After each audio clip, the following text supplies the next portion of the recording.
Hello and welcome! Have you ever felt stuck during a conversation, searching for the right words but coming up empty? You're not alone. Most English learners run into this roadblock.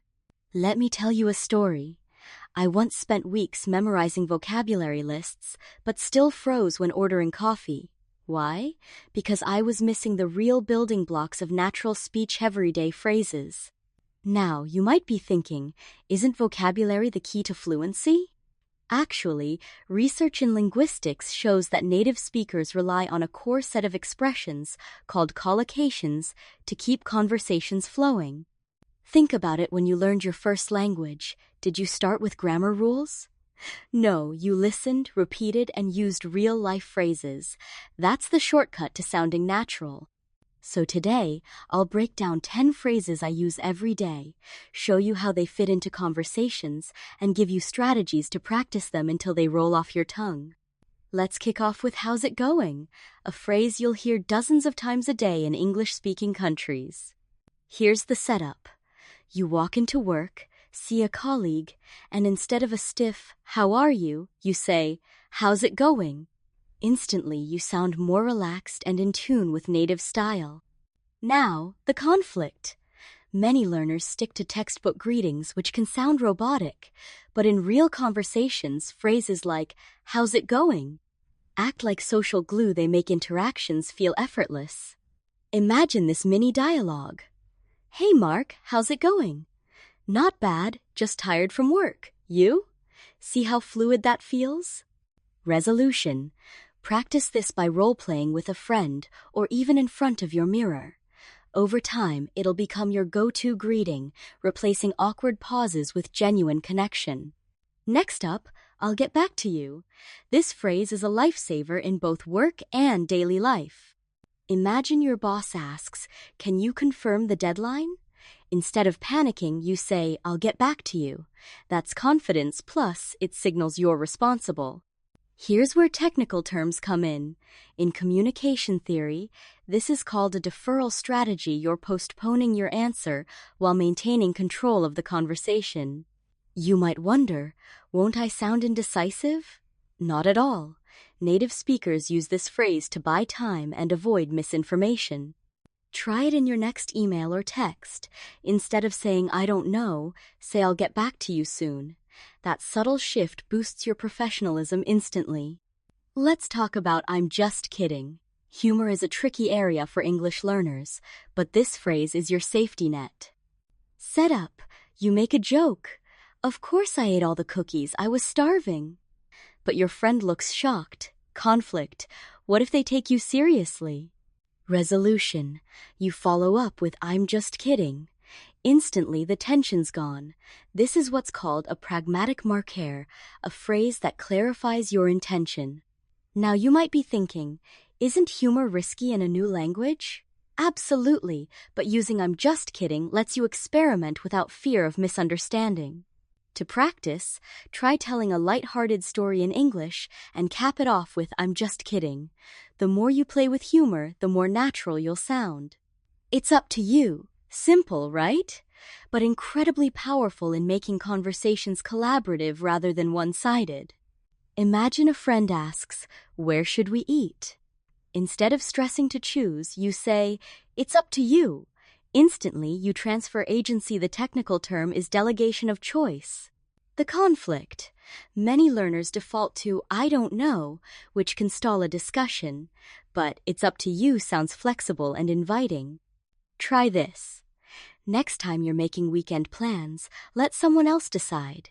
You'll notice conversations flow more easily, and you come across as easygoing. Practice by responding to everyday questions with "It's up to you."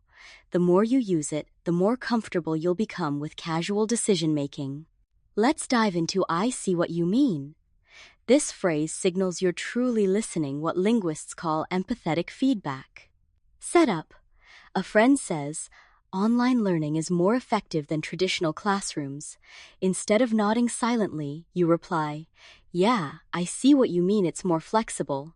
The conflict. Without phrases like this, you risk sounding disengaged. But with "I see what you mean," you validate their opinion, building rapport. Think of it as the conversational handshake. You might ask, isn't it enough to just say okay? Actually, active listening phrases show your interest and keep the dialogue going. For practice, try debate exercises. Whenever someone makes a good point, respond with, I see what you mean. It's a game changer for deeper conversations. Could you repeat that? It's the phrase that saves you from guessing games and embarrassing misunderstandings. Imagine you're at a train station and the announcement is a blur. Instead of nodding and risking a missed train, you confidently ask, Sorry, could you repeat that? The technical bit here. This is a repair strategy, a tool to fix communication breakdowns. It's better to clarify than pretend you understand. You may worry, will I look less fluent? Actually, native speakers use this all the time. It shows you value accuracy, what's known as pragmatic competence. To practice, watch English videos and pause when you miss something. Say, could you repeat that? Then replay. Over time, your ear and confidence will sharpen. Let's move to I'm on my way. This phrase is all about real-time status, what techies call live communication. Setup. A friend texts, where are you? Instead of I'm coming, you say, I'm on my way. It's more dynamic and up-to-date. The conflict. Many learners default to literal translations from their native language, which can sound awkward. I'm on my way is idiomatic, it fits the flow of casual English. Now you might be thinking, does it really matter? Absolutely. Small details like this make your English sound authentic. Try using I'm on my way in texts the next time you're heading out. The more you use it, the more natural your updates will feel. Here's one that'll instantly boost your positivity. That sounds great. It's what linguists call an approval phrase. Imagine someone invites you to go hiking. Instead of a flat yes, you say, that sounds great. Suddenly you're enthusiastic, not just agreeable. The conflict. Many learners respond to invitations with simple yes or no answers, which can feel cold or unengaged. By using that sounds great, you show excitement and encourage more invitations, like opening the door wider for connection. Practice by responding to offers or suggestions with this phrase. Not only will you sound more positive, but you'll also invite more interaction. Never mind. 2 words, huge impact. This is what's called a conversation resetter. Setup. You start to ask a question, then realize it's not needed. Instead of fumbling, you say, never mind. Instantly, the topic shifts without awkwardness. The conflict. Clinging to every detail can make conversations feel heavy. Never mind allows you to move on, like hitting the refresh button. Now, you might wonder, is it rude? Not at all. It actually shows adaptability and helps keep things light. Try this next time you forget what you wanted to say. Just use never mind. It'll help you sound more relaxed and in control. Let me know. It's the phrase that keeps conversations going and shows you're interested in updates, what's called an open loop in communication theory. Setup. A friend isn't sure about their weekend plans. You say, let me know when you decide. You've kept the door open for future contact. The conflict. Without this phrase, conversations can end awkwardly, communication fizzles out. But let me know invites a response and builds connection. You might think, isn't that just being polite? It's more than that. It's a proactive way to stay engaged and foster ongoing relationships. To practice, use let me know in texts or conversations whenever there's uncertainty. The more you use it, the more collaborative your communication will become. Let's wrap up. You've learned 10 essential phrases, but here's the real secret.